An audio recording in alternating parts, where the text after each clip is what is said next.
1 month left in the high school football season. I am Zach D, and this is Chris Boyle. Hard to believe, but it is October, and it is almost the second week of October. And with that comes the playoffs and playoff points. And that's what we got today. Yes. Right hot off the presses. We're filming this on a Tuesday. For some reason, I don't know why, because Chris doesn't want to come in the office this week.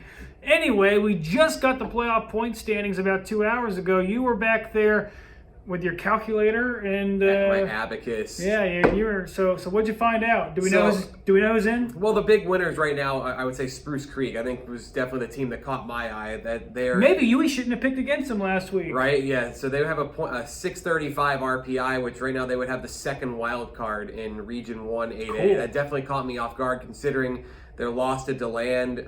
DeLand would be outside the playoff bubble as it stands right now. That, of course, is very apt to fluctuate. Flagler Palm Coast, definitely another team that was a winner. They've had the 16th or 17th overall in RPI in the entire state. So wow. they had a really good number at 7-14. Smart scheduling, yeah. So they've got, with 6 wins, if they keep it up, as long as they don't kind of collapse here in the last month, they should be in good position to make the playoffs for a third consecutive season. Atlantic, another winner at 627. They're currently the number 2 wild card in 5A3. So a big result for them as well, even though the 41-0 loss to Rockledge stands out. They've got some help on their schedule. Certainly Seabreeze is better than we probably anticipated. Sure. Melbourne Central Catholic and Moorhaven were both good wins early in the year, playoff kind of teams at lower classification. So Atlantic is definitely another team that was a winner early in these rankings. You guys should see his notebook right here. It is unreal. I haven't written that much since grade school. Yeah? Yeah. Who writes anymore? My hand started cramping about halfway through it. I don't even own a pen. I do own is a hat. Go Chase Elliott. I'm wearing this today because, once again, I didn't know we were filming, so that's why I wore a hat to work. Anyway, you mentioned Flagler Palm Coast. That is our premier game of the week. Not just here, but this is one of the biggest games in the state. Yeah. They welcome in Seminole, who is one of the top-ranked teams in the state. We have seen Seminole so much this year we might as well be living there. They beat Mainland, they beat DeLand. They look to make it 3 wins over Volusia Flagler teams Friday against Flagler, and probably a district championship game. They've got a shot at beating 5 area teams this year. Who else did they beat? Well, they've also got Spruce Creek and University in the last month of the season. They have a chance to have half of their wins. Talking about putting your stamp on an area. Coming through this area. Tough Obviously, one. Flagler does not want that to happen. They will host this game. Like you mentioned, it could very well be the district championship game. Of course, yeah. Flagler Flagler does have DeLand later in the year. So if they win this game, they can't necessarily think it's in the bag. They've still got a very tough game with DeLand later in the year, a team that beat them 10-3 last season. When it comes to this matchup, certainly the 2 quarterbacks stand out with Preston Roberts and Timmy McLean. Flagler also was able to run the ball successfully late in that game against St. Augustine. They got a 25-yard touchdown run from Ty Jenkins that ended up being the difference. One thing that catches my eye with Seminole, we saw it a little bit against the Mainland game, is when they get close in and when they've got short yardage situations, they go very wildcat heavy. They will did the same thing against DeLand. They'll take Timmy McLean, who's arguably their best player, off the field. They'll go with a heavy package. Jordan Smith, who's normally a linebacker, comes in and he runs the ball as a wildcat quarterback. That's how they scored the winning touchdown against Mainland. So that's something that, in addition to guarding McLean, which is a challenge in of itself, that they're going to have to keep an eye on when they get down close to the goal line and in short yardage situations. So Flagler's defense will certainly be put to the test. They answered the bell in the second half. They kept St. Augustine off the scoreboard, a game that could have got away from them. You're going to be at that game, obviously. I don't get any big games. Just kidding. I'm going to be at a big game this week as well. New Smyrna and Seabreeze. Who would have thought this time last year we'd say this was a big game? But yeah. This is a really good game. This is a game that we talked about last week. Week 1 this would have been a big game. Remember, Seabreeze gave up 63 points in week 1. Game, yeah. And now here we are. They've won 4 games, and this is a big opportunity for them. Right now, they're both playoff teams. Yeah. Seabreeze and New Smyrna are both have enough points with the or have a ranking high enough in the RPI to where they both be in the playoffs right now. So this is actually a very big game. New Smyrna Beach coming off a win. We didn't pick them last week. They let us know about it, of course. Mm-hmm.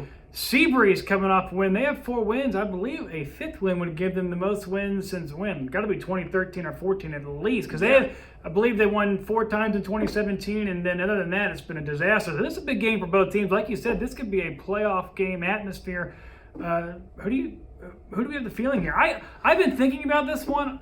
these teams are really evenly matched. I think so too. I really don't think the talent disparity is as high as it was just 2 years ago. And remember, Seabreeze won that game, so they pulled an upset against New Smyrna just a couple of years ago. I think it was 13-10, something around there, or 14-13. So these teams, I think, are very evenly matched. You've seen, at the best case scenario, New Smyrna is able to get their running game going with Antonio Mascotti. Their defense has been flying around the last 2 weeks. Nazir Rogers is a Navy commit coming off of a 4-sack effort last week. They've taken the ball away a handful of times over. If they protect the football, they feel good about themselves. And for Seabreeze, they scored in all 3 phases last week. E.J. Williams had a big game defensively. They've been able to run the ball a number of different ways. Otis Walker, who didn't really have to do a whole lot against Halifax, so see if he's ready to go. They maybe if they rested him up to get ready for New Smyrna. But obviously, there's so much riding on this game for both of these teams. 2 programs that have kind of had downturns in luck, and they think they can get right back to it and get into that playoff picture now.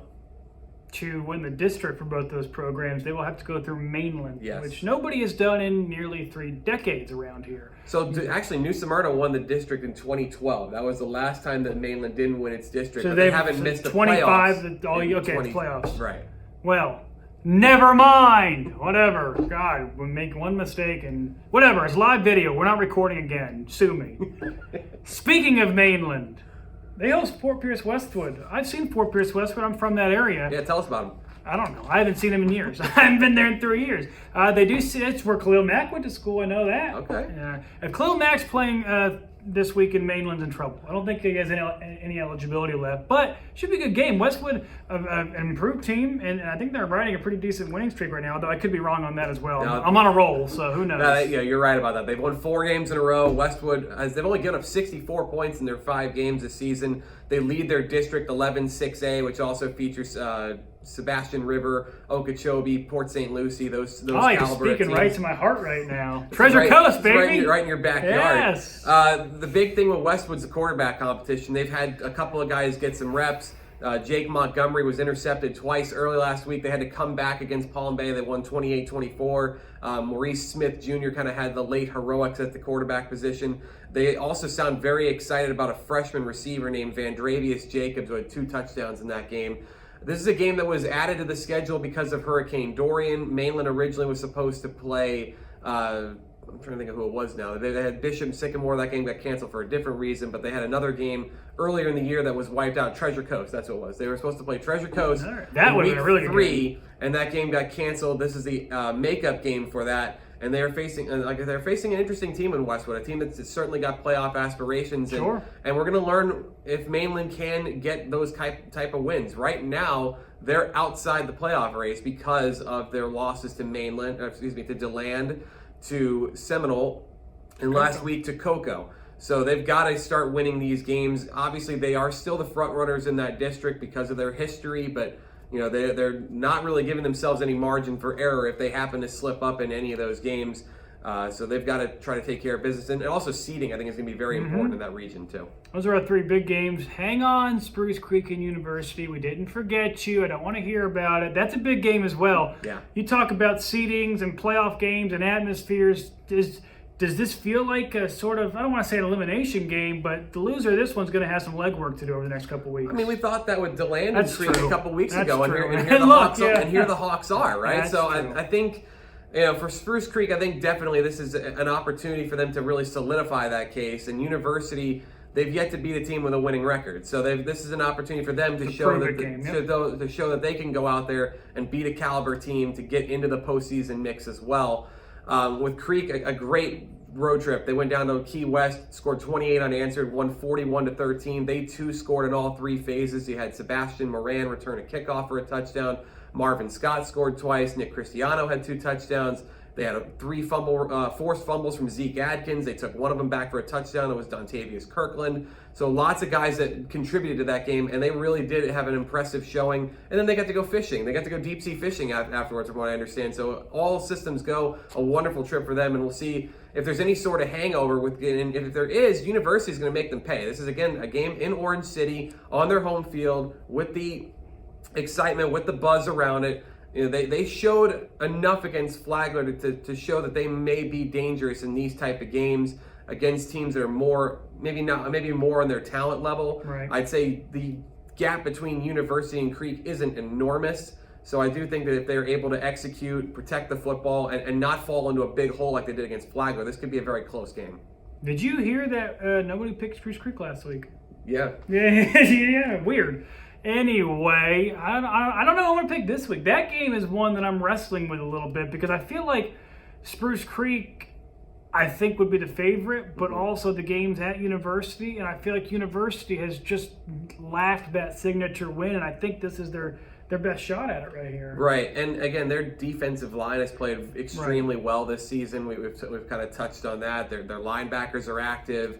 They run the ball with success, and Ethan Lasher can certainly catch you off guard. And I think the one thing that caught me or struck me was when they're able to get those tight end plays down the seam. They really like having tight ends that can get open and go, if they're going to throw it, they're going to try to throw it for 20, 30 yards a pop. So that's exciting to watch as well. Quickly, Atlantic and Ugali, or O'Galley, however, EAU Galley, you guys figure it out. And Taylor and Lopez, a sneaky good football game this week. Taylor with an impressive win last week, as was Lopez's. Right, Taylor, let's start there with 3A. So right now, Taylor's on the right side of the bubble. Lopez is just outside of it, and coming off of that great game you were at last week against Lake Weir, where they were backed up to their own goal line with under a minute to play, or so, if I'm not mistaken. So hopefully for Lopez, that could certainly be a moment where they turn their season around. It's been up and down. They're 3-3 coming into the game. Taylor, great effort last week against Interlochen. They had almost 200 yards rushing from Anson Rodriguez with 2 touchdowns.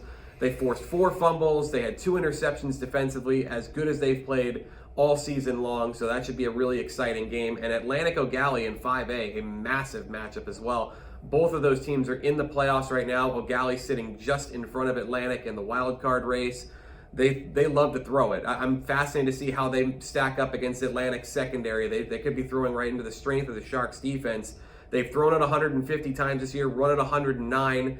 It's been a great turnaround for the Commodores under Chris Sands. They were a playoff team last year. They're 5-1 this season. These are 2 programs that were kind of dead in the water for a number of years, but the coaching turnarounds between Chris Sands there, DJ Mayo at Atlantic, they've certainly turned these programs into real contenders. And if Atlantic gets this win, you look at the way positioned itself really nicely. The way their schedule sets up, I mean, they've certainly got opportunities here to solidify that playoff case and make those dreams a reality. Big week. I mean, a really big week. This is the second week of October, and you can just tell the intensity's ramping up. There's some big games. FPC and Seminole playing the game of the year, at least in this area, and probably for this part of the state. I mean, it's really a big game. You're going to be there. I'm going to be at that New Smyrna Seabreeze game. You want to talk about a big game? Winner of that one's going to have the inside track to a playoff spot. Who thought that 2 months ago? Follow us on Facebook. Follow us on Twitter. Follow my beard on my Twitter. Maybe I'll post a picture. The Dolphins aren't going to win this week, so it's going to be the next. They have Washington. It's a battle of the winless, or as Ken called it, the battle of the beatens. Well, I'm not going to be here next week anyway, so 2 weeks from now, it's either going to be gone or it's going to be twice as long. Tune in to find out. Fun Friday night ahead of you. I'm Zach D, and this is Chris Boyle. We will see you then.